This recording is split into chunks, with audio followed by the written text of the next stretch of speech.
said I wasn't gonna do it, but I did it anyway. Hey everyone, so today I'm going to be doing my first impression review of the Melt Cosmetics Gemini palette. Now this was a palette that I had in a video a few months ago that I did, and it was my anti-haul makeup video, and I basically talked about all the products that were coming out that I really liked or was really interested in but would not be purchasing.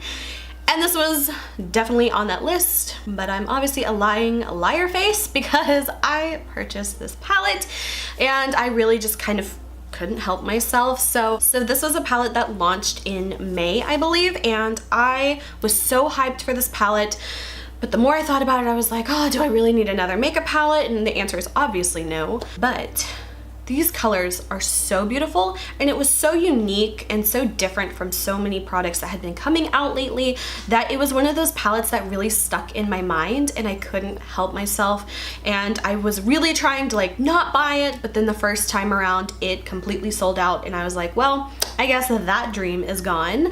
But it was one of those palettes that was always in the back of my head. I would think about it a lot. I would look up pictures of it and tutorials and I'd be like, oh my gosh, these are so pretty. And of course, I'm sure I could have found colors to like dupe out these colors, because some of them are like extremely unique. Like these greens are so beautiful, but you know, some of these up here I feel like are very, you know, kind of common colors, but these greens are really what really sold me on this palette. So I am a liar and I ended up buying it, but I will now get into a demo clip sharing with you guys my thoughts as I'm using this palette for the first time. So I'm going to share with you guys my thoughts on this palette, whether I regret it, whether I think it was worth it, what I think about the palette, how the shadows performed, and I will also show you guys how I did this makeup look. So if you are interested, then please keep watching. So before we get started, a couple more things about the palette itself. I really like that it comes with a mirror, although it is one of those like really long skinny mirrors. You can definitely still do your makeup with this though, like your eye makeup. You can see, I feel like it'd be hard if you were like using this to try to do all your face makeup, but as far as doing your eyes, you can totally get that done. And the price of this palette was a little up there, and by a little up there I mean really up there for me, especially for eyeshadow palettes. This was, I believe, $58, maybe it was 57, but I think it was 58. And for the amount of shadows you get with only 10 shadows, that's really kind of expensive.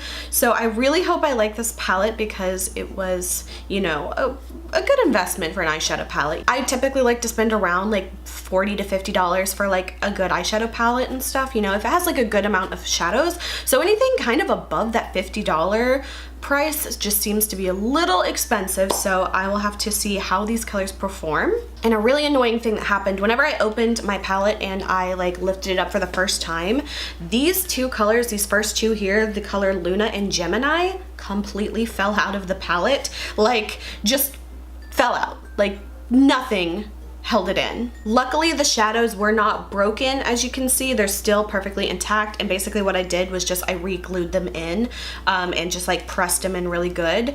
So luckily nothing broke, but you know, when you're spending $58 on an eyeshadow palette, you don't expect something like that to happen. So that was like one little minor thing I had against it. I think I did see that happen to some other people as well, and they had mentioned that they contacted Melt and they like, you know, replaced it or whatever, or gave them a refund, I don't know, something like that. I didn't bother because, you know, my shadows were fine and it wasn't necessary because I was able to fix that. However, if these shadows had busted or broken or cracked or anything, you best believe I would have been contacting them to, you know, try to get something done about it. So that was like just one little minor thing that kind of, you know, turned me off right away. But yeah, I'm gonna get started and do something fun. I'm really feeling these kind of like green tones today, so I think that might be what I do for my makeup today. So I'm gonna get started and zoom you guys in. So as always, I'm gonna start with priming my eye. I'm using the Too Faced Shadow Insurance Primer, and I'm just going to apply that all over my lids, all the way up to the brow bone on both eyes. So first I'm going to use this color here. This is Mochi. This is the last one in the palette. This one is such a unique color. It's kind of like a green meets a mustard meets like kind of a baby poop kind of color, but I don't care. I think this is such a unique color and I can't wait to try this. So I'm just going to take some of that on my fluffy blending brush, and I'm going to start by applying that to the crease. And I can already see how pigmented that is. I am just taking a tiny, tiny bit of that shadow and just really blending it inward. I feel like it's definitely blending super easily and super pigmented and not too powdery so far in the pan. Sometimes I find that a lot of like really pigmented shadows can kick up a little bit more powder, but so far, you know, just doing a really light tap into the pan, it's not doing that, which is good. So I blended that up quite a bit higher than what I typically do, but I kind of want to do more of like a gradient kind of crease. So next I'm going to take the color next to it. This one is called Fire OG, and I'm going to apply that in the crease, but I'm going to keep that a little bit lower than the color Mochi.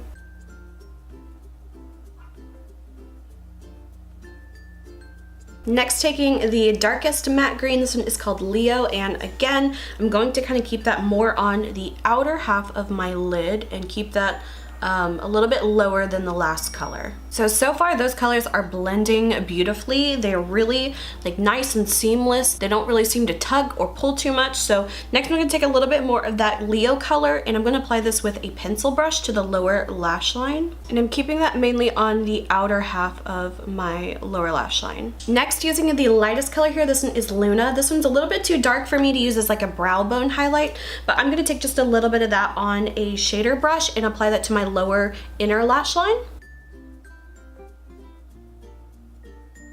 So far I really love these colors. They are so unique. So next I'm going to do kind of like a little bit of a cut crease kind of thing. So I'm going to take just a little bit of my concealer and I'm going to take that on a flat kind of brush. That way I can have a little bit more precision, and I'm just taking like a tiny bit of this concealer.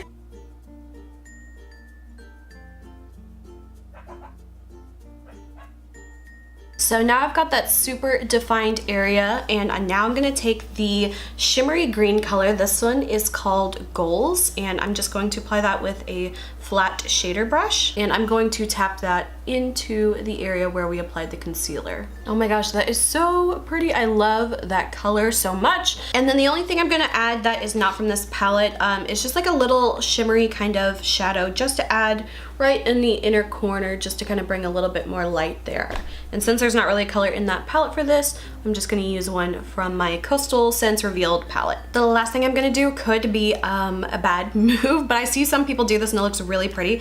So I'm gonna take this gold glitter and I'm going to kind of just line the top of where I did the cut crease, and I'm gonna try to keep this like super minimal so it doesn't go too bad. So pray for me because this could ruin the entire thing, but if it does, here is the look before I do the glitter. So it just adds that little extra glimmer to it, and let me finish the other eye and I'll come back after I've done all of my liner and mascara and everything like that. Since I have hooded eyes, it's almost like a little bit of a magic trick, because whenever I really open my eyes you can see the little glimmer, but whenever I'm just talking normal it's like you can't even see them. So one of the joys of having hooded eyelids. It's really pretty when you can actually see the glimmer coming through. But yeah, that is it for the final look for the eyes. So what do I think about the Gemini palette from Melt Cosmetics? I have to say, overall, I'm really glad I got it. I love those colors so much, even though I really kind of just used 1, 2, 3, 4, about 5 colors from this palette so far.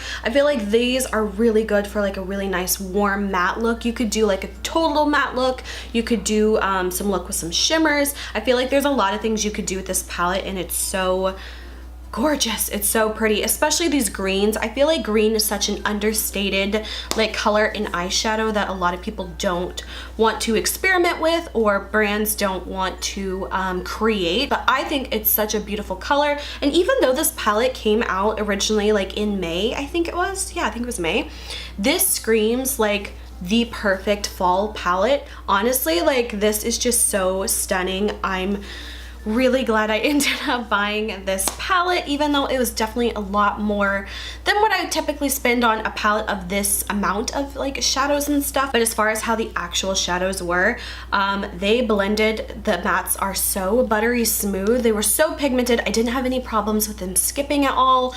They were so easy to blend, and they blended into each other well without going too muddy.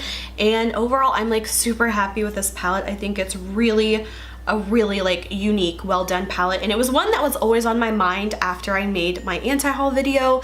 I'd always kind of like see pictures of that palette and think like, oh man, I really want it though, and then of course it sold out so fast, and so I was like, well, I guess that dream is gone. Then whenever they came back with a palette, I was like, okay, I really want this. And I think that's how makeup purchases should kind of be. Like, if it's something you really want and you resist, but then you think about it all the time, and then you think, oh man, I feel like I missed out.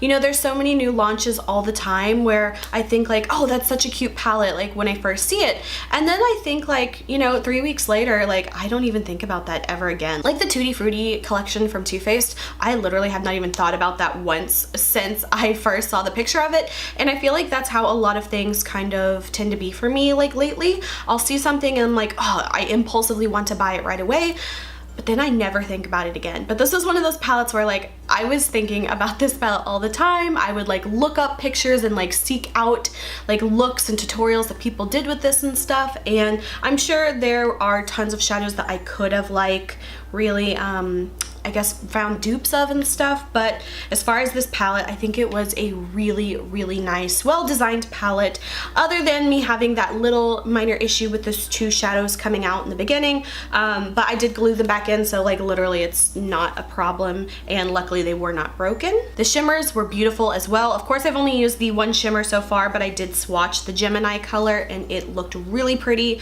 Definitely one of those really high shimmer colors, and I didn't have to work too hard with it, and it gave this really pretty, like so shimmery look. So far I don't regret buying this at all. I'm okay that I lied to myself, but yeah, I really like this palette, and if you can still get it and it appeals to you and you've been thinking about it like I have, I'd say go ahead and get it, because I do not regret these shadows so far. The quality of them is really nice. Probably, honestly, some of the best matte shadows I have ever used. They blended so beautifully. Color-wise, I feel like I can get a lot of good use out of this palette because I love these type of colors, and with so many of them honestly being like matte kind of colors, I feel like this is something I can use with all kinds of other palettes and stuff. So I feel very content with my purchase of this palette. So that is it for this video. I hope you guys enjoyed. If you did, please like and subscribe. You can follow me on Instagram, link is below. And until my next video, I will talk to you guys later. Bye.